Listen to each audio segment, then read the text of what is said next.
Good evening. Thank you so much for joining us for another CPD session. This time we are looking at English, and we are delighted to welcome Flora Bonner-Mackenzie of St Hugh's School, who is our lead setter for English. The aim of these sessions is to support you delivering the new specifications for CE, with this session focusing on integrating equity, diversity and inclusion into teaching and learning in English. Our aim at ISEB is to evolve our assessments to be as versatile as possible. So we'll be exploring different ways to assess, for example, through our reading certificate, and also reflecting on the first year of teaching the new specification in our next session with Flora. So make sure you sign up on Eventbrite for that next session on June the 23rd. There is currently an early bird discount for that session too. So hopefully you really enjoy this evening and want to join us again for another session in June.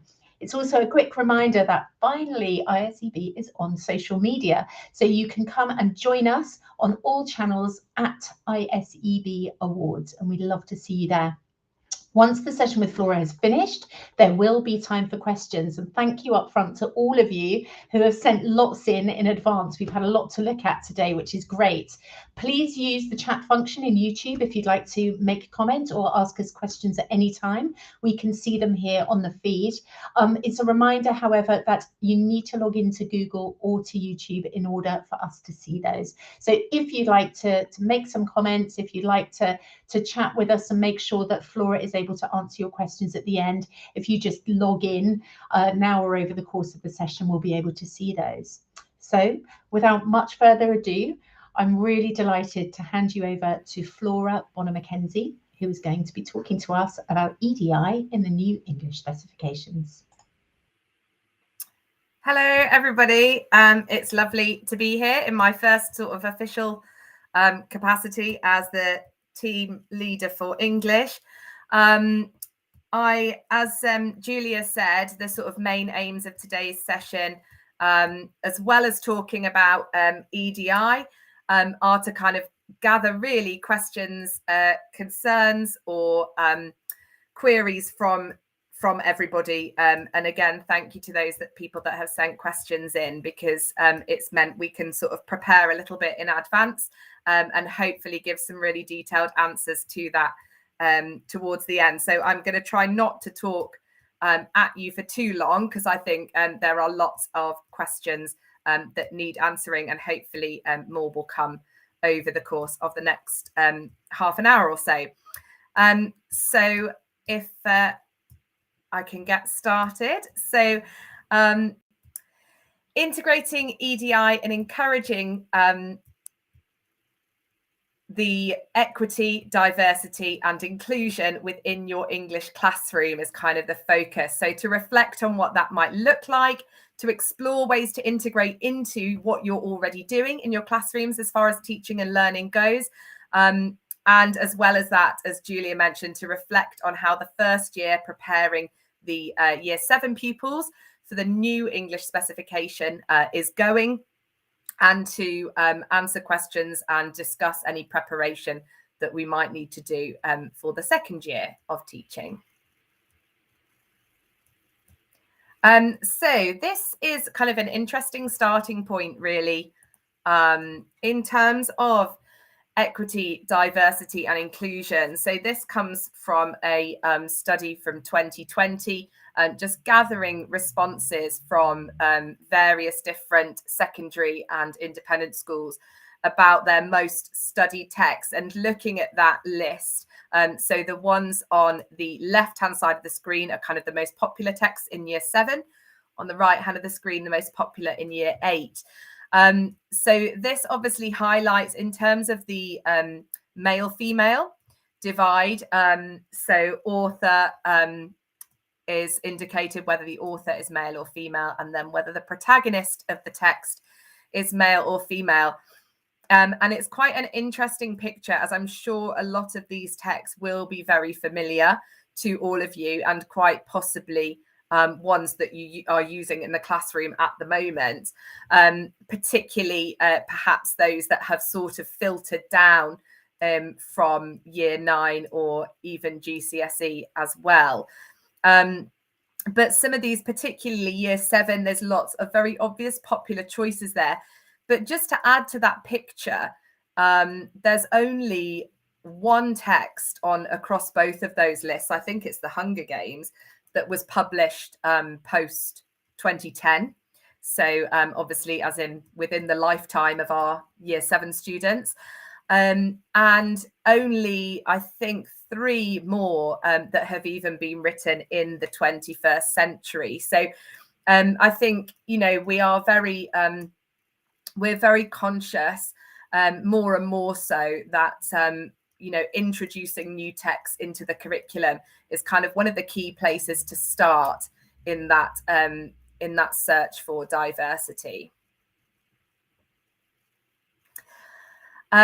So equity, diversity and inclusion, kind of what it might look like in your classroom. Now, I should put my hands up straight away and say that I am not myself the world's greatest expert on this. It's something that has really kind of come to my attention since lockdown, as I think it has for a lot of us. And the issues kind of in the news that were raised over the first lockdown. And something that within school, a lot of schools are now looking at how to integrate this across their curriculums. So I've been on quite a number of courses recently, specifically about what diversity and inclusion might look like within an English curriculum. And this one came from a NATE diversity in English webinar quite recently, in January of this year. And this, there was a wonderful speaker there, Farzeen Ahmed. Her details do pop up later because she is on a lot of social media and produces some really interesting discussions and resources on this topic. So she talked about the English classroom as a safe space, both a safe space kind of physically. So looking at your classroom displays, looking at the way in which when your pupils enter the classroom, is it obvious within the English classrooms in your school that there is space for everybody and for all views and all ideas and all people. So I think that's something that I've certainly tried very consciously to do this academic year, now that sort of things are getting, dare I say it, back to normal. A perceptual safe space. So do pupils, are they encouraged to see specific texts as perhaps better than others? I think it's very noticeable, sort of looking at that list of most studied prose texts in year 7 and 8, that pupils unconsciously could get the view that texts are centered around white male authors or white male protagonists are somehow superior, should be held in greater worth than other texts that they might be interested in. So I think diversifying our curriculums kind of leads into that perceptual safe space, that there's not just this sole reliance on the reverence of the literary canon as we sort of think about it very traditionally. But also in terms of a verbal safe space. So, you know, having those difficult discussions with our children. And I think as I go on and we look at the next couple of slides, it's, you know, there's a lot of space that we can make in English as a subject to have those difficult discussions and to have those, you know, enable pupils to feel that they can share their views on various perhaps contentious topics and issues. So that little quote at the bottom there is quite a nice way of sort of reflecting on it, that safe space is expected to accommodate the difference in thinking, beliefs and views, which may open students to the risk of ridicule when shared in a wider public sphere. And I think having these discussions in the classroom, it's very important to remember that these children are, you know, 11, 12, 13 years old. Their views are not fully formed. Their ideas are not fully formed. And they have to understand that all of their views and their ideas will be listened to and will be discussed, because otherwise we're not adequately preparing them for how they're going to air those views and the different views that they might come across over the course of their lives. So in terms of what it looks like integrated into the classroom, obviously our biggest tool in the English classroom is the text that we teach, and approaching text in a way that naturally offers that discussion of a variety of viewpoints, offering texts that offer a variety of different experiences. I teach in a school in rural Lincolnshire. So it is, something that I am very, very conscious of always as an English teacher is, are my children getting a world view, a countrywide view, bigger than the world that a lot of them live in, which is at the end of the day, very, very limited in its diversity. So I think, but I don't think it matters whether you are in a school or in rural Lincolnshire or in central London. I think it's one of those things that everybody needs to be consciously aware of. So a few questions, I suppose, just to raise without necessarily answering, but just to consider. So do we readily engage with those difficult discussions or those discussions on a variety of viewpoints in our teaching of texts? And we'll come on, I think, possibly in our Q&A session later on, to actually how do we make the time to have those discussions as well, because there've been quite a few questions around the teaching of whole texts and whether we will have the time within this new specification to really do justice to those deep discussions. So we'll talk about that a bit more later on. Do we allow pupils to question and discuss these texts in their own terms? Or do we as teachers monopolize conversations on complex issues?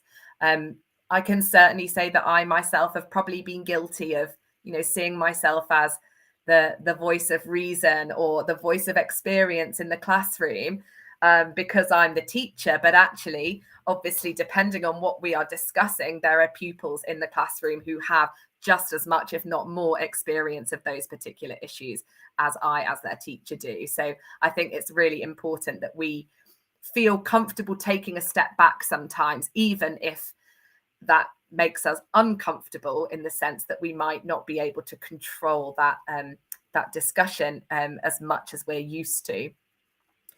Do pupils feel safe explaining how a text has challenged a perception or viewpoint that they might hold? Are pupils comfortable saying, oh, I did think this, but now I'm wondering this, or I used to think like this, even they might have friends or family that they know of that think a particular way, that they've been very used to holding a viewpoint that we're then bringing up and challenging in the classroom.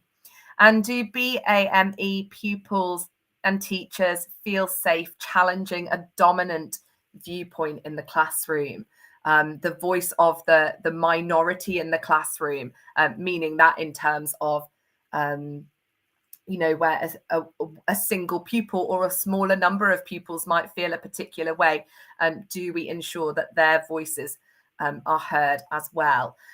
So I think Lovey Ajayi-Jones sums it up really well. It's a fantastic TED talk. If you haven't come across it, I would really highly recommend it. She talks about herself as a kind of professional troublemaker and disruptor of thought, and really talks to the audience about how we must, as people, but certainly as educational professionals, I think, get comfortable with being uncomfortable, that we have to accept that we don't have all the answers, and we can just feel free to discuss that with our children. So classroom strategies, again, a few things that cropped up from the recent Diversity in English webinar I attended. But I think, as I've mentioned several times already, using the taught text, so understanding the set text, the class reader, whatever we want to call it, as a point of entry into challenging discussions.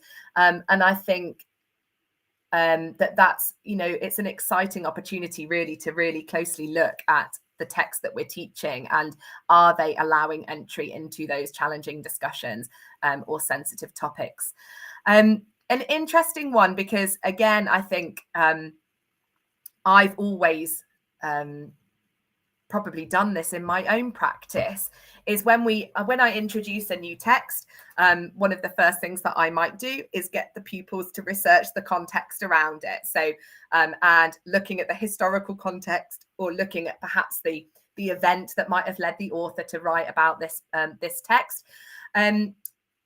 What's come up, I suppose, more and more is that pupils bring their own context to a text. So actually kind of beginning to understand the context as individual to each pupil, and allowing them as part of that initial contextual discussion to discuss not just, oh, here's the historical event that led up to this text, but actually to bring their own ideas and perceptions to a text, perhaps, and it gives a good kind of groundwork for some of the conversations that you might have over the course of studying that text, which are, and I've mentioned the page 99 test there, but I will come back to that because I've got a bit more on that on the next slide. But also framing questions which focus more on the pupil's mental processing of text. So again, I suppose we would think about that as those higher order thinking skills, the skills which force pupils to kind of acknowledge and share their own viewpoints about those texts. So what are your thoughts on something? How do you feel about this? How has your thinking changed on this? I think as well that as we come on to discuss the specification in a bit more detail later on, that a lot of these kind of discussion questions, these mental processing questions, feed in really nicely as well to the idea of writing in role, you know, as the section C in the foundation paper encourages, you know, the directed writing section encouraging pupils to put themselves in the shoes of one of the characters, and really building up those skills of empathy and understanding a text through placing themselves in the character's shoes, I think is something that is always a valuable focus. So apologies that it's not very clear at all. I had to do a quick sort of scan in of this, but just to explain to those that may not know about the page 99 test. So this is something I've only come across fairly recently. I went to a reading for pleasure course last year and discussed lots of different ways to kind of approach a text. Now the page 99 that you're seeing fuzzily, quite possibly on the screen, is page 99 of The Hate You Give by Angie Thomas, which I suspect a lot of you will be familiar with, that came out a few years ago and responds quite significantly to the Black Lives Matter movement and to police brutality in the USA and the effect that that might have on the Black community. Now, I think the temptation with introducing a text like this would be to go to the news, go to, you know, give the pupils Chromebooks and search up Black Lives Matter and find out about the movement. But actually, just kind of throwing the text at them and encouraging them to approach it with their prior knowledge, their own contexts and their own understanding of those issues, I think lends itself much better to that kind of inclusive discussion. So this little passage from page 99 actually offers the pupils, you know, it's a conversation between the protagonist of the book and a police officer who is interviewing her about events that she witnessed at a party. And there is so much richness in that discussion that that pupils could explore. You know, who do they think is being interviewed? Who do they think is doing the interviewing? What do we think about the circumstances of this protagonist? What do we think that they might have experienced so far? What do we think they mean when they say things like, I lay my hands flat to keep them visible? Why would she need to keep her hands visible? Why does she make such a thing about speaking in proper English so that the officer doesn't judge her? You know, all of those discussions that actually bringing up a conversation through the text and allowing the pupils to share what they think it might be about. And in this case, I think, you know, a lot of Year 8 children, for instance, would absolutely make the connection between this and the Black Lives Matter movement and the things they've seen, heard, read on the news. That will lead to a much more fruitful discussion than perhaps just giving them a computer and saying, go to this website about Black Lives Matter and see what you can find out. So other possible approaches. Now, I've sort of, again, included this slide with a bit of a pinch of salt because I feel each one could probably be a webinar in and of itself. And certainly in the case of the second bullet point, it's something that I think will end up being discussed more at the webinar in June, which will have a bit more focus on the reading certificate.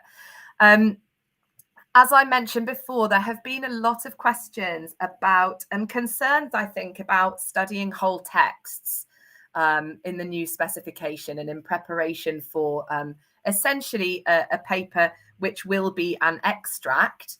There have been quite a few questions about, therefore, the value for the pupils of learning through extracts rather than whole texts. And I think it is certainly my philosophy, and I know that's shared with those at ISEB that put together the new specification, that the whole text approach is still the preferable, the favourable, the richest approach that we can take to teaching English at Key Stage 3.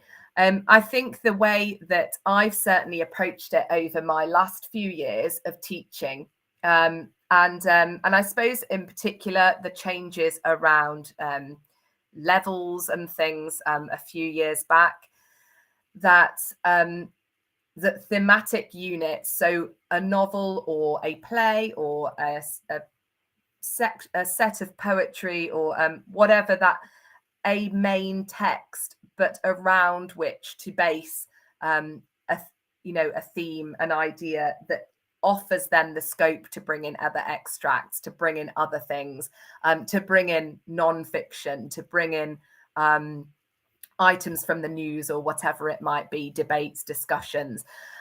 So a couple of examples of ways that I've tried to sort of broaden my thematic units a little bit with Key Stage 3. So just in terms of EDI and being quite conscious of that I'm choosing.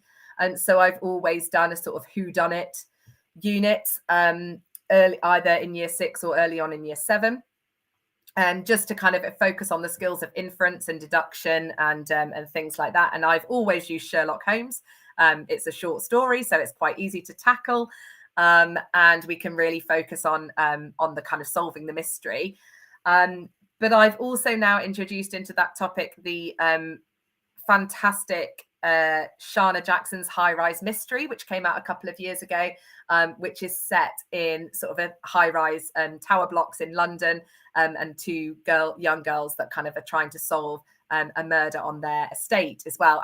And that's been so such a welcome boost to that unit, because the conversations you can then have about comparing the two and why certain conventions might show up in a crime sort of story, a whodunit written a century later, but also how times have changed since then and the things that have moved on. And so there's a really good kind of contextual comparison to be made with texts when you begin to introduce others into those maybe tried and tested. So Private Peaceful would be another example. Again, very tried and tested at year 7 or year 8, and one that I've tended to do around World War One. But we do now kind of more consciously discuss not only the Commonwealth soldiers that also fought in World War One, but we've introduced a little story about Walter Tull, who was a Black British soldier and also a pro footballer. And again, you know, that's led to some really interesting opportunities to do slightly different forms of nonfiction or writing stories from different perspectives and that sort of thing. So that thematic approach, I think, is one of the strongest ways to bring in other texts, but keep them alongside your tried and tested. You know, nobody is asking anybody to throw out every copy of any book on that original list I put up in my second slide and throw them all out and get in new ones instead, because I don't think that's feasible. It's more about looking at how you can broaden those units to include other things as well. That variety of voices, I suppose. Literature circles, maybe, oh, sorry, Laura, thank you. Literature circles, something that some of you may be familiar with. It's sort of like a book club, but that you do within the classroom. So the pupils can all read different books, but they have the same sorts of texts to do around whatever book they're reading. It may even be approach that some of you have tried in your classrooms. There are a couple of great books on it and a couple of great websites. So even if you just Google literature circles, you will find plenty to get you going. I think even on Twinkle now, dare I say it, there are some literature circle resources to kind of get you started. But it does put the emphasis on the pupils. It's very pupil led. So you may have like 2 or 3 children in your class who are reading the same book, another group of 3 or 4 who are reading a different book. So you can have literature circle lessons where you give them all the same lesson intention, learning objective, whatever we're calling it. But they all kind of lead that discussion within their groups for their own individual text. It also means one of the real benefits I've found of it is that we can encourage them to do more and more of the reading of that set text outside of the classroom. So one of the first things they do is draw up a little calendar together of when they will have got to page 50 or when they will have got to page 90. And actually, in my experience, they are much more likely to do it if they set it for each other, you know, if they're holding each other to account. So that, you know, they'll be disappointing their group if they don't bring that reading having been done to the lesson. So that's certainly something, if you're interested and haven't tried it before, there's plenty of resources out there. And the other 2 bullet points there, a spoken language study, again, in terms of EDI, obviously spoken language is a big and really, again, fruitful matter for discussion and debate. There's a fantastic poem by Tom Leonard, a Glaswegian poet, called The 6 O'Clock News, that some of you might be aware of. And he basically imagines that he is reading the 6 o'clock news in a really thick Glaswegian accent.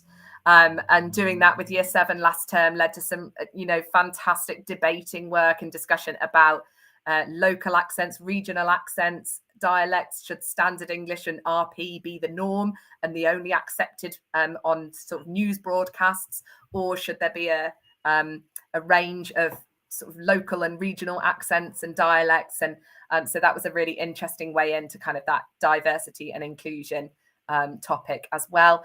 And BFI and Interfilm as well always have some great resources. So things like Black History Month, Pride Month, Black Lives Matter, you know, they produce a lot that links to literacy skills, essentially. So lots of ways into things like symbolism or tension or character. And they always produce some fantastic resources. So again, always well worth a Google. So a few others just to mention there. This book, Black and British, we recently introduced it to our year 5s within one of their units of work.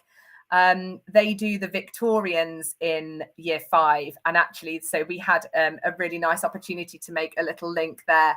There's quite a big chunk of the Black and British book that centres around Black what prominent Victorians that were Black that we don't hear about in our sort of ordinary history books, if you like, or traditional history books, and kind of fills in a lot of the gaps, I suppose, that are potentially in our history curriculums as well. So there was a nice sort of opportunity for cross-curricular learning there.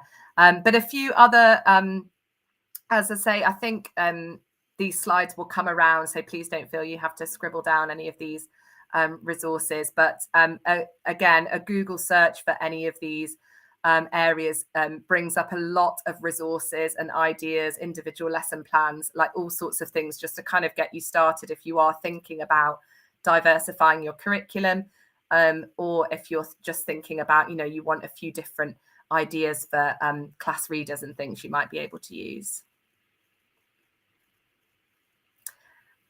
So on to the specification itself, which I think, judging from the questions that we've had, that Julia and I have had a look at already, is the main reason why most people are here, is for the kind of specifics of the new specification. So the first thing that's almost, I suppose, a bit of a clarification from the specimen papers and materials that are on the ISEB website. In order that there's a bit of consistency between subjects, the English papers have been renamed. I think I'm right in saying that the level 1 paper, the specimen paper that's up on the website, is currently labelled as the foundation paper anyway. So the foundation paper is kind of the old level 1. It will always be a prose text. So there's not the added, will it be poetry, will it be drama? The foundation will always be a prose text in the reading paper.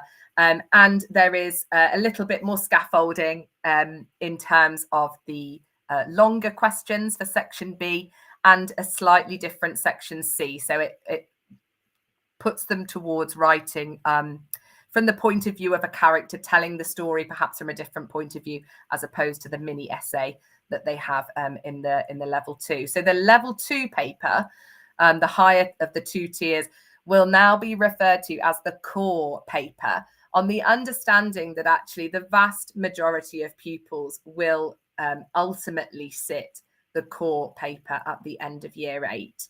But the foundation is there either for those pupils that might struggle with aspects of the core paper.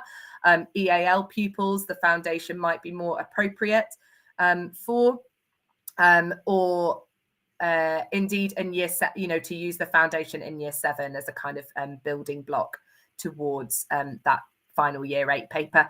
The writing paper, however, is the same at both levels. So there is no change to the writing tasks between foundation and core. So sort of reflecting on, this fits in broadly, I suppose, to reflecting on this first year. Obviously, the current year 7s will be the first year group, the first cohort sitting the new specification. And a couple of things that may come in handy next term when thinking about end of year exams for year 7 and assessing year 7. Obviously, there is currently the foundation specimen paper on the ISEB website. So that might be an appropriate choice for your year 7 pupils as an end of year exam. I've just done with my year 7s, actually, they have sort of a February exam as sort of, so they've got a starting point really and a foot off the ground.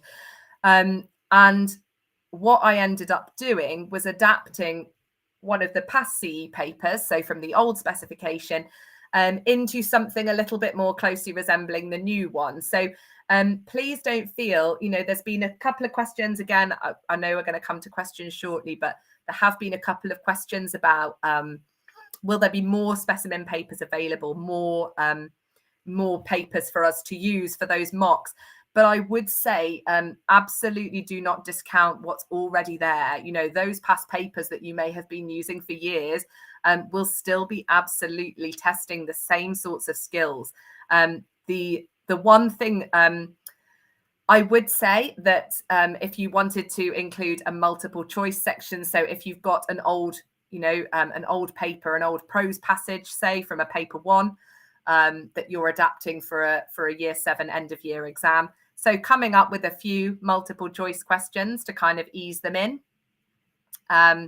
is helpful. But you'll find a lot of the questions from a level 1 reading paper from the old specification will absolutely suit the level of a foundation paper in the new spec.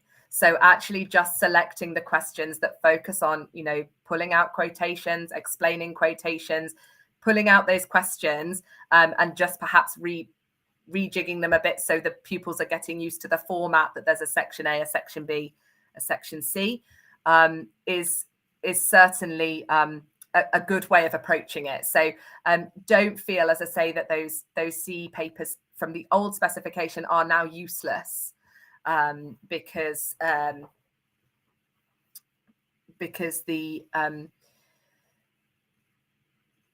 past papers will still suit very well for preparing pupils for the sorts of questions they will get.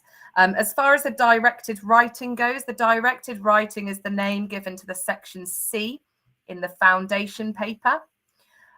So this is where that the directed writing is the section C of the foundation paper, which encourages pupils to perhaps, for example, retell the story from another character's point of view, I think is the example given in the specimen paper. So again, it's quite a nice thing to introduce to your year 7s, perhaps in an end of term assessment. And again, one that's perfectly feasible to use with a text from one of the past papers from the old specification, which I hope makes sense, but presumably there'll be questions if that didn't make sense.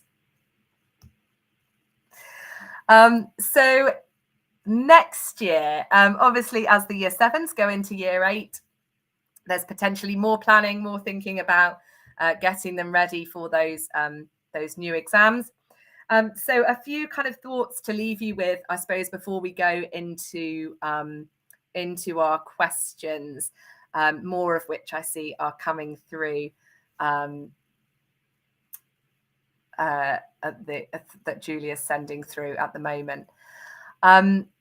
So big questions. We've had a lot of questions about the reading certificate, and I think whilst perhaps getting used to new layouts and specs this year, some teachers may be turning their attention over to the reading certificate next year, or may even be looking at then how to introduce that to year 7 or even year 6s from September to get them sort of prepped and ready to follow that reading certificate. There are still, I would say, a few decisions to be made about exactly the forms, practically speaking, the forms that teachers will need to fill in to be sent to senior schools. And it's essentially the sort of top item on the agenda for our second CPD session in June, the 23rd of June, I think is the date. The sort of top billing really on the agenda for that meeting is the reading certificate. And I will, I hope to kind of come back within that to ways of building up the volume of texts that pupils are reading over the course of the year, and some ideas with how to kind of integrate the reading certificate within your teaching as well, and perhaps even things like library lessons, if you have library lessons or specific reading sessions within your timetable, some ways of kind of embedding that into what already exists within your school. So that's something that we will certainly look at in more detail in June. So if you are kind of wanting to look at that ahead of your planning for next September, then that is certainly one to attend. I've mentioned it a couple of times, but I'm going to keep mentioning it. The importance of whole text. So it's always a horrible prospect when you're faced with the year 8s in the autumn term and they start asking you how long it is until they're doing CE, and they start going on various days to their senior schools, and it becomes, you know, something very much in the forefront of their minds. I think the biggest challenge for us as English teachers is that we are ultimately, of course, we are preparing them for these exams. We are preparing them for to take these exams so that they get to their school of choice and they have the most options available to them. But at the end of the day, they are 11, 12, 13. What we want them to leave us with more than anything, I think, at the end of year 8 is a love, a passion for the subject. And I think it is very difficult to really get that if all we look at is extracts and build on extracts. I think to really engage a passion in the children for characters, for scenarios, for events, for context, we have to do that through teaching whole texts. So I would say a plea to really try to avoid the temptation to spend the whole of year 8 just looking at extracts and doing comprehension practice after comprehension practice. We are, of course, also preparing them not just to get into their senior schools, but also for English study beyond year 8. And I think it's really important that therefore our focus is still on the best ways to teach them whole texts. And the section C, we've not had, I don't think anyway, had any questions specifically about this, but I know it's something that was brought up in the initial webinar on the new spec led by Abby in last summer, that would have been, that the section C of the core paper, the level 2 paper essentially, is almost, as I say, a mini essay. And I think there's it's obviously that's quite a different sort of question from anything that's been in the previous specifications. So again, I sort of I'm not going to go too much into any of that now, but it's certainly something that if it pops up in the questions today, that it's something that would be useful to have a little bit more input in terms of how pupils might structure that response and the sort of level of response that might be expected for that section C. Then do let me know in the chat, in the questions, because it's certainly something that I can delve into in a little bit more detail in the June session, along with the reading certificate, because I think that's the other aspect of the paper that's probably the most different and therefore perhaps prone to cause the most anxiety among English teachers, that how best to prepare the pupils to essentially write a short essay within the examination. So I think that is probably me done in terms of my slides, which gives us lots of time to answer all your lovely questions. Well, thank you so much, Flora. I think you probably need a little breather because you've worked incredibly hard. What an informative presentation, and thank you so much.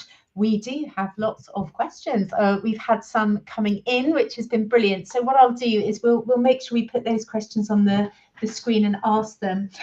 Just in the meantime, a huge thank you to you. It's so interesting to learn about the ethos behind the new specifications, but also to think about the way in which CE is brilliant at helping us think how each of those individual subjects actually has some really great cross-curricular skills. And I think that, Flora, you've touched on that today, in that reading, great skills of reading, not just enjoying literature, but knowing and understanding, you know, how to select books, how to think more widely, is a skill that's useful across the curriculum. And again, as pupils get higher up into their educational career. So thank you very much for giving us so much to think about.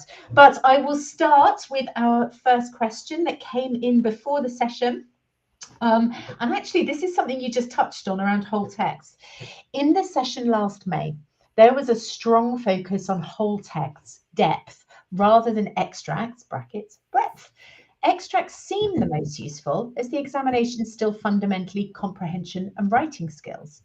As the new spec 13 plus year 8 examination mimics the GCSE language paper, should we really teach a whole text, or should we return to extracts? So I think really, to sort of sum that one up, is it more practical to teach extracts rather than the whole text? Flora, what would you say to that? I'm a former English teacher, so I think we should probably not give me my say at the moment. Yeah, so as you know, I think I probably touched on it a couple of times. I know that you could certainly argue, I think, that perhaps more practical in terms of time and in terms of the pull on us as teachers in lots of different directions with our curriculums, that we've got lots to get through in when it boils down to it, not a huge amount of time. But what I would say is that, the kind of answering comprehension questions in the way that they are set out in the exam paper is really one small part of what I hope we're instilling pupils with across 2 years, across year 7 and 8, in their English lessons and through their English study of texts. So whole text, I think, is definitely the way to go. What's important, I suppose, within that is that you've got pinpointed within that text several key extracts that you might look at in greater depth, so that when it comes to the skills of, language analysis and things like that, that they have had plenty of practice doing that as they work through the study of that set text.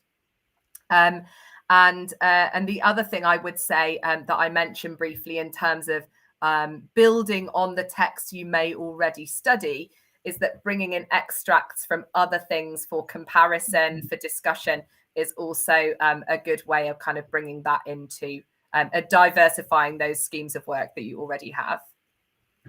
Lovely. Thank you very much. Good answer. So the next one was, the sample writing paper contains an instruction to write a report about visiting an adult's place of work. This marks a significant shift away from previous writing tasks. Is this type of task likely to be a feature of future papers, for example, rather than writing a letter, for instance? It's a really interesting question, because I have to say it's not something I'd necessarily thought about as being a sort of a big departure from the sorts of texts that pupils have already had to look at in the old specification. I saw kind of report perhaps as a like a summary of a visit. I think there's been questions before on, write a letter to your headmaster describing an educational visit that you went on, and what you did there and what it was like. So I think the word report might be a little bit kind of something like that unnecessarily kind of makes it seem as though it's a different type of task. But ultimately, I saw that as sort of a summary of, like an article for your school magazine, essentially, that sums up a trip that you went on, which I think sort of broadly falls into this sort of informative explanatory text that has been in past papers with the old spec. And certainly there will be continuing, the variety of writing options will largely remain the same. So yes, there will be in various papers, I am sure, a letter option or a speech or article for your school magazine, or that variety will still be there in terms of both the fiction and non-fiction texts. Great, thank you. I've got one here that says, story titles on the writing paper are quite idiomatic. Will pupils be penalised if they write about the topic in a literal matter? A literal manner. For example, in our Year 7 mock exams, many pupils wrote about an incident involving a piece of cake rather than something that was surprisingly easy. I wonder if EAL pupils might be at a disadvantage with titles being phrased idiomatically. I suppose there's a really short answer to this one, in that absolutely not, pupils wouldn't be penalised. No, I think if the title is listed as a piece of cake, whether they wrote a story about something being simple or whether they wrote a story involving a piece of cake, which, let's face it, I know which one I'd rather read, that absolutely that wouldn't be a problem. You know, the story titles have always been a little bit vague, a little bit off the wall sometimes, but to encourage that kind of variety of responses. So I don't see that any pupil would be penalised for interpreting the title in a different way. No, absolutely. I think I could definitely echo that. Is that when we write, and certainly we get the opportunity here as we're quality assuring questions to have a look at things and are able to have a bit of a think about that. And I know that where we've looked at questions, something like that, we would actually consider you could almost definitely write as interesting answer about cake. I know I could, as you could about the concept of something being, you know, idiomatically a piece of cake, and that actually where we've posed questions like that to pupils, they've come up with a piece of cake involving a piece of cake as well. So yeah, no, thank you. I think that's a really good answer. I have another question which came from Dominic early this evening, and again, for those of you, Dominic actually had some issues being able to post on YouTube and emailed us. And so what I will do is I will keep an eye on our email as well. If any of you have had trouble and are desperate to ask a question, I will just keep popping back to our email. But from Dominic, I had, what is the page 99 test? Really good question. Really good question, because I probably didn't explain that very well at all. Don't worry, this is why we want people to ask questions. So essentially, a different approach. So rather than the approach to studying a text for the first time, rather than kind of let's research the context of this text, or let's research the biography of the author, or let's research the Black Lives Matter movement that led to this text being written. It's to photocopy and give them page 99 of the set text, of the class text you're going to be studying, and essentially just to see what comes of it. I actually have only used it for the first time this term with Year 6 pupils who've just started. They've done this term, The Explorer by Catherine Rundell, which, again, like, fantastic text to use with Year 6. If I'd massively recommend it. We used to do Kensuke's Kingdom, and I've just decided to replace it this year, just randomly, with The Explorer, and they've absolutely loved it. It's been brilliant. So I photocopied page 99 for them, and it was, we had an entire hour's discussion about it, not just kind of what's going on, who are the characters, what can we infer about the characters, what do we think about them, but then to kind of wider things of, when do we think it's set, what clues are there as to when it's set, what sort of person do we think so and so might be, what do we think has happened before this incident, what might happen next. Just there's a real kind of scope for unlimited questioning, really, when you'd be amazed at how often you open a book, because I do it a lot now, and you look at the amount of material that there is for discussion on page 99. So it doesn't have to be page 99, I should say, if you're reading a book with fewer than 99 pages, but just opening it at a random page in the middle and giving that as your first lesson on the text as a way in. I certainly would recommend it as a strategy. I really like that.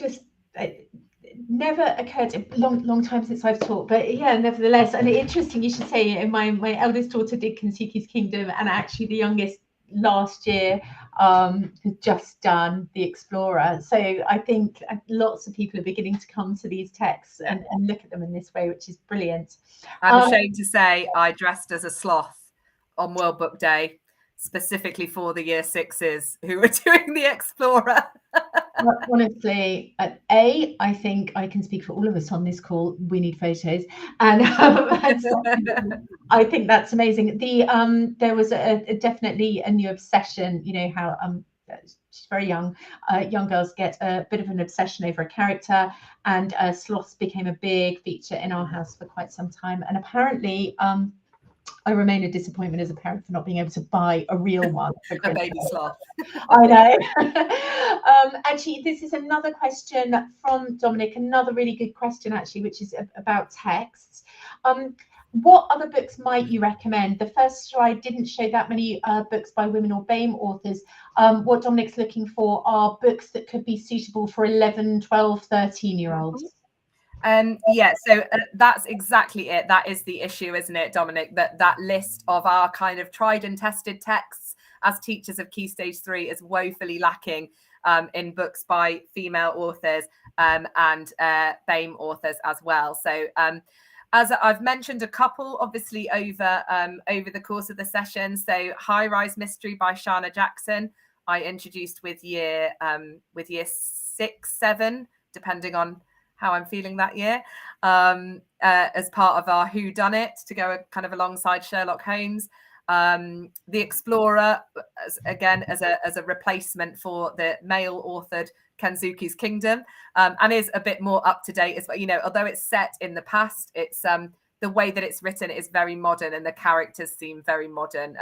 It also kind of deals really well with Indigenous people and the importance of protecting Indigenous people and Indigenous land and deforestation, and you've got environmental concerns. So there's lots of kind of very current issues that you can build on from it. I'm really reluctant to kind of reel off a list of possible texts. As I say, the best thing to do is to I've obviously given kind of a few websites to have a look at. The Penguin Lit in Colour is one of them who are the ones kind of leading the campaign for more diverse texts at GCSE. But they talk a lot about, just diversity in the English curriculum as a whole. But any kind of searches for Black Lives Matter book lists and suggestions, yields thousands of results now, because it's such a hot button issue at the moment and something that a lot of English teachers are looking at. Oh, and Ms. Wheeler has made the comment, Breadwinner by Deborah Ellis works really well with year 7, based in Afghanistan in the 70s. Thank you. Thanks very much, Ms. Wheeler. Yeah, I think I definitely agree that sometimes as an exam board, it can be really tricky, actually. If you sometimes giving out lists can be quite limiting, because people might sort of clutch onto those, not go as far as they might want to in looking for text themselves. But one thing we can and will do, Dominic, is at the beginning I mentioned that we now have social media for ISEB, and we've got some wonderful people that are working on that behind the scenes. And what we'd like to do is start to create and engage with teachers on some campaigns, form little communities where what we're doing is we're asking you, just as Ms. Wheeler's done here, as Flora's given you some suggestions, rather than it seem to be quite a didactic list. We know that if as an exam board you give lists out, people can tend to cling to those because they seem to be sort of indicative of what you should do, quite canonical. And we really want to avoid that. And we really want to be able to make sure that we're reflecting the broadest range of teaching and creativity and ideas out there. So what we'd love to be able to do for the future is really be asking teachers what they're teaching. Maybe have the opportunity to come around to some of your schools and get children to talk for little snippets about books they've enjoyed and what else they're reading. Because I think I don't want to speak for everybody here, but certainly, as a former English teacher, I loved the idea that I could do anything that would encourage my children to read beyond the books that I'd suggested. And so I think the broader the lists we can all create together, I think it will help really bring life to that idea that wider reading is something else we'd love to be able to encourage. The other thing I will mention in there as well, in terms of text choices, and if you're just looking for ideas, if you don't already shadow the Carnegie and Kate Greenaway medals each year, their website has some great information on how to shadow the awards and read the books that are shortlisted alongside them ultimately being judged by the panel. And they always produce some really fantastic resources to go with them. So a lot of those texts I've ended up then using as class readers, because they produce a lot of resources already to kind of get you started with those. And the other thing is if you're lucky enough to have a school librarian, which sadly I'm not, but if you are lucky enough, or you're attached to a senior school and they've got a bustling library and a very knowledgeable librarian, librarians are the font of all knowledge when it comes to recommending children's and young adult literature. They are fantastic in my experience. So I would definitely recommend that as well. Absolutely. So actually there's one, oh, for once, Flora, you can have a drink of water. There's one I can take here, which is, are ISEB going to provide exemplar marked pieces or moderation opportunities? Standardization meetings would be of real benefit. This is a really hot topic at the moment. Obviously, what we know is that CE has typically been used by senior schools for entry there, and that the senior schools mark. We are increasingly aware that, and we're incredibly grateful, you know, prep schools are using this as a way of recognizing and ending and finishing off at year 8. And so as a result, we know, and we will be actually going out and doing some consultation on this with schools, that what would be really helpful and beneficial to prep schools is either a marking service or the ability to look at moderation and standardization. And the more that CE moves away from being an entrance requirement for senior schools, the more urgent that becomes. So as a result, I can't give you any information on that at the moment, but what I can tell you is this has been discussed in-house as we speak, and we are absolutely looking at ways of tackling this. Now, we've just had a brilliant question in from Lisa Colgate. How do colleagues feel about teaching classics with controversial language? Really good question.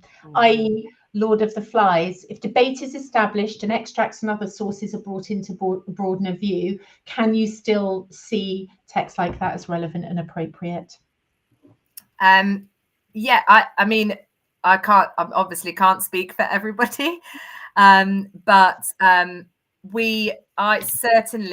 would still teach something like Lord of the Flies, Of Mice and Men, To Kill a Mockingbird, even, you know, those sorts of texts which ultimately open up a discussion about why those words are used.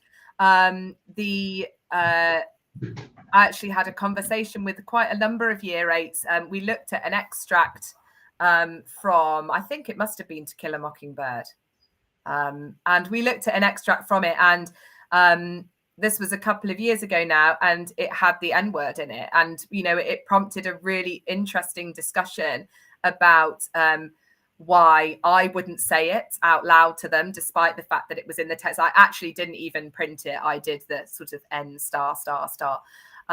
And not in terms of me saying that's a naughty word, you can't see it in print, but more to make the point to them that I, as a white woman, will not use that word. It isn't appropriate for me to say because of this, this, and this. And they responded really well to that. They absolutely, you know, and it opened up a really interesting discussion about other words that kind of become reappropriate, like can be like previously that might have been slurs that communities themselves have kind of reappropriated and reclaimed. So we talked about like the word queer, for example, in the gay community, how it's kind of become a very, you know, acceptable word to use for many people within that community, because it's almost been kind of reclaimed, and whereas, you know, but it can also be used as a slur. And I mean, you don't have to go too far into American political campaigns of the last couple of years to have a look at, to broaden the discussion about what language is and isn't appropriate for certain people to use. So I think it's definitely something that I would still teach because it opens up that discussion. Yeah, I think that's really a really good point. And actually, there are so many contemporary sources that you can also bring in, so that you're bringing to literature a broader discussion about language and sort of amelioration and pejoration of words. I think actually it could be it's a really strong strategy, Flora. A good couple of comments here from Ms. Wheeler. Is the exam paper going to be set up so there are spaces for all answers to questions and a proper marking box in the front? I will make sure I take that back, Ms. Wheeler, as we are reviewing how we make sure that these papers are really giving people what they need. So thank you for these comments. They're so helpful. Here we go. Will there be provision for children who usually work on a computer to answer the reading paper questions on their laptops rather than in the answer booklet? What we would say to schools there is put those in, certainly if children are usually working on a computer, put those in as an SEND request, because absolutely pupils that are normally working on computers and that need those for their additional needs are of course able to answer on a computer there. I think as well, kind of related to that, I'd say that obviously you'll know your pupils and kind of know, because the lines are there ultimately as well to help to give a guide as to how much to write, that you will know your pupils and know kind of what they might type and how that equates to the number of lines that they might write for a particular question. So I think absolutely. Yeah. No, thanks, Laura. A nice comment back from Lisa, who said, such a relief. I totally agree. My approach too. It's really important not to censor. Interesting, actually, Lisa, is that obviously we've got ISEB staff behind you on the scenes, and somebody had actually written that censorship is rarely the answer, which is a really good point and clearly echoed by you as well. Debate on language is so important. Yeah, couldn't agree more. So I've got a couple of other questions here, if you don't mind, Flora. I think it's such an interesting debate, and it's lovely to see people coming in from the floor. If you could sum up the changes in 3 short phrases, what are they? That's a hard one. Sorry for asking. That is a hard one. It's also a really hard one for me to answer because I didn't make the changes. It's a really bizarre position I'm in because I'm obviously talking to you as the subject expert, but I'm relatively new in the role. So still as myself as a teacher, kind of navigating the new specification. Wow. I can give you one. I know what our current, our former actually lead setter would say is that she would definitely say intended to be skills-based, intended to encourage broad engagement with a wide range of text. There's 2.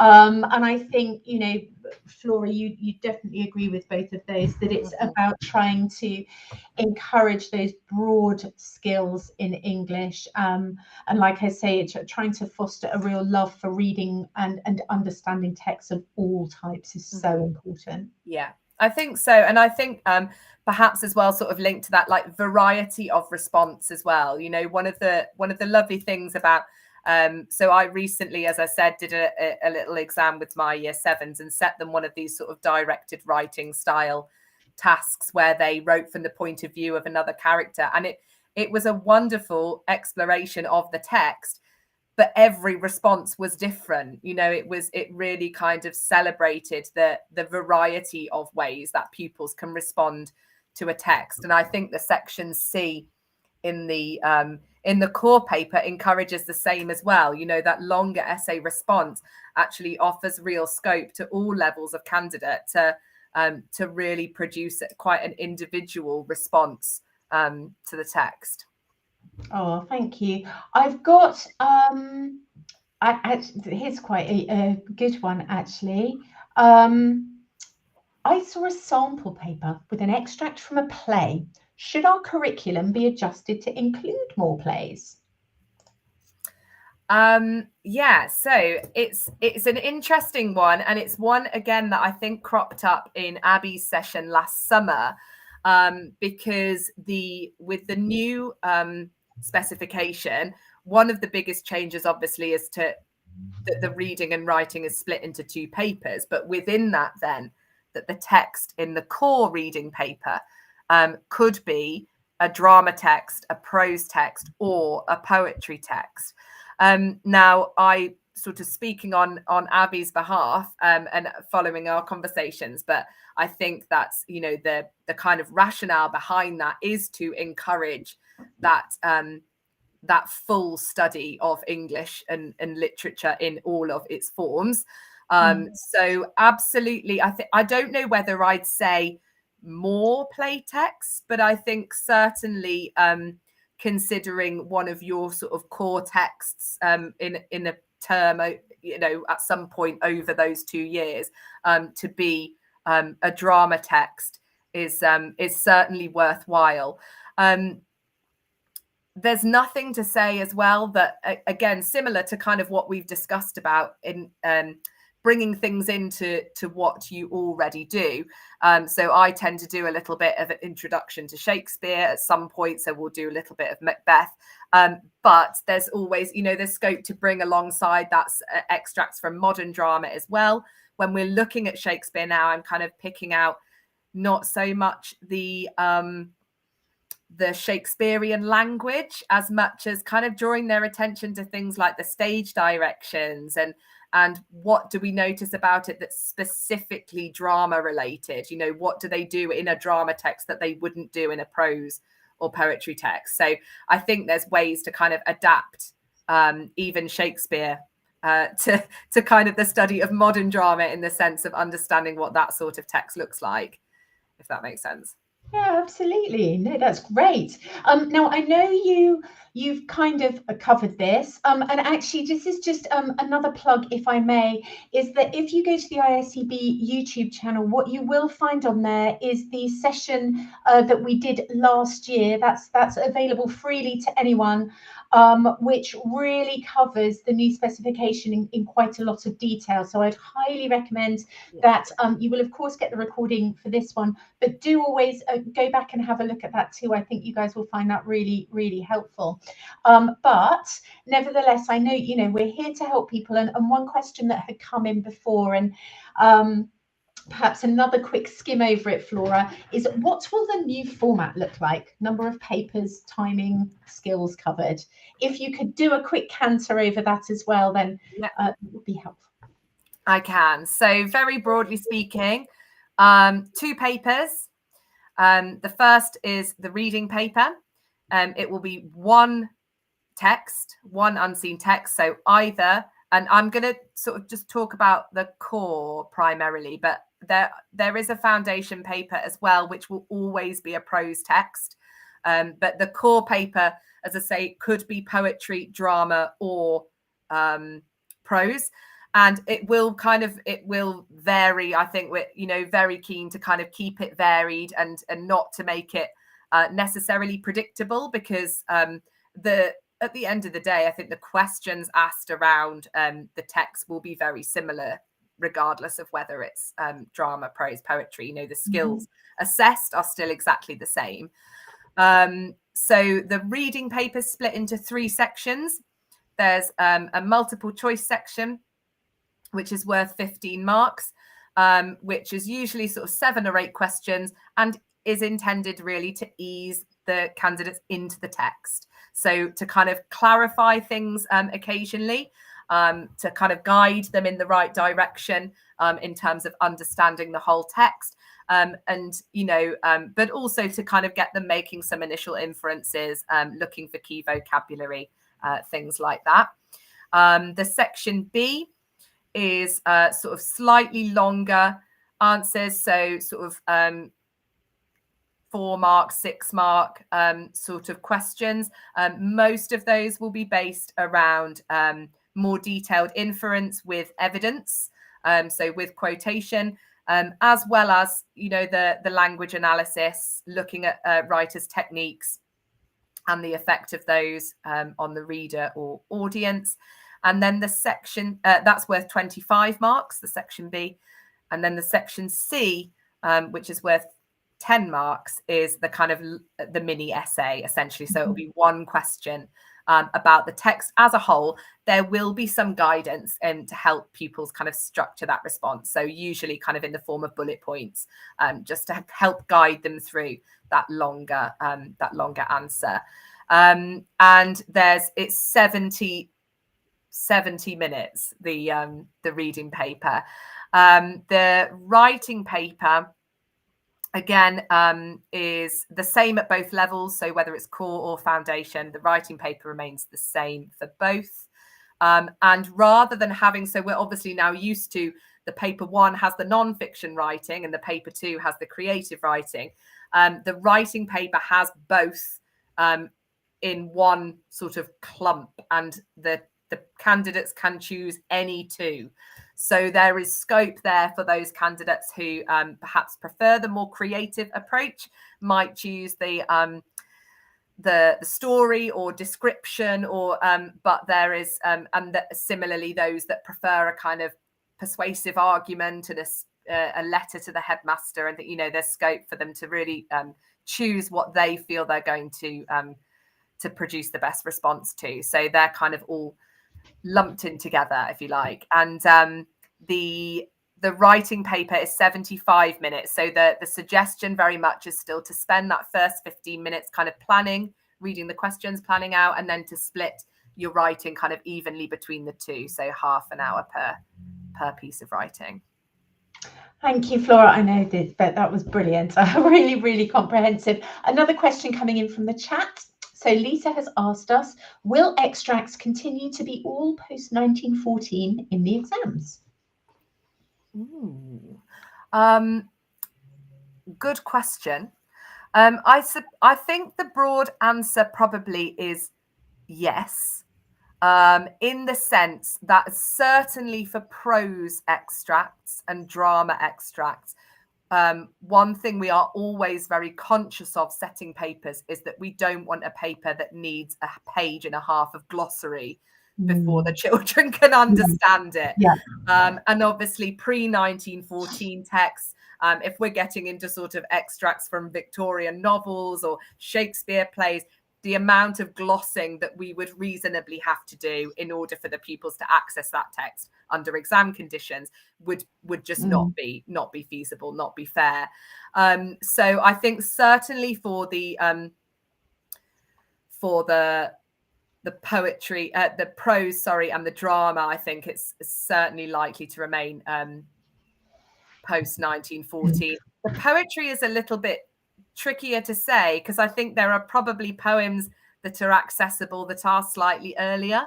But again, I think that the vast majority of texts will come from the 20th and 21st centuries. Yeah, thanks, Flora. Well, I have one final question, if we may. It's a really good one. Came in earlier today. And it was, if there were one skill you feel all candidates need to improve on, what would it be? Yeah, so that's another tricky one, because obviously I'm looking at it from only really from just my point of view as I think that's fine. An English teacher.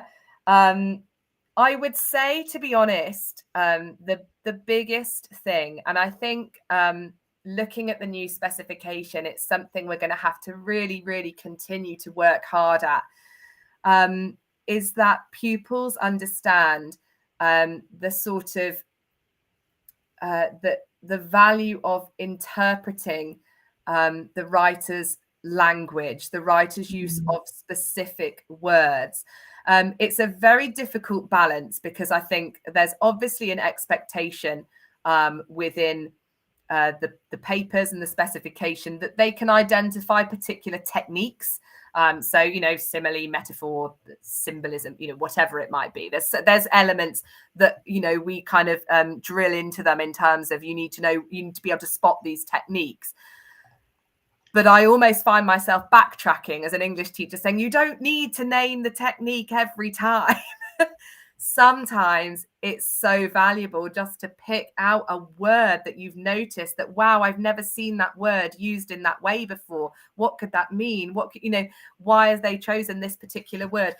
And I think, I don't know, I hope it's not just me, but I find that my pupils get quite bogged down sometimes in desperately searching for a simile when there's a gorgeous adjective just staring them in the face. And I think, well, why didn't you just write about that? If you could think of the images that came into your head, because they're so focused on, but I've got a name, a technique I can find. So I think, yeah, just the use of language in a more kind of appreciative way is a really difficult skill to teach. But one that ultimately, if they can get a good footing on it now, will serve them in such good stead for the next steps of their English journey. Oh, what a lovely way to end. Thank you so much, Flora. Thank you to everybody joining us today. We really appreciate it. And all your questions. This is our third session so far, and I think true English teachers, there have been so many questions. So I think thank you so much for posing them, and Flora for being so deft and being able to answer all of these amazing things on the fly. Please do join us again in June. Flora is going to be talking to us again, and we've got a whole series of seminars that are going to be about every subject again. But do come and join us at that one in June. There is that early bird discount, and it's accessible the same way through Eventbrite, and we would love to see you. As ever, we would love also to hear from you guys about what it is that you want to hear, so that we can make sure we're always getting these right. But I shall leave all of you to go and enjoy your Wednesday evening. And Flora, once again, a massive thanks. Your passion for English, teaching, and using these exams as a way to help young people access English is so evident. Thank you very, very much. Thank you.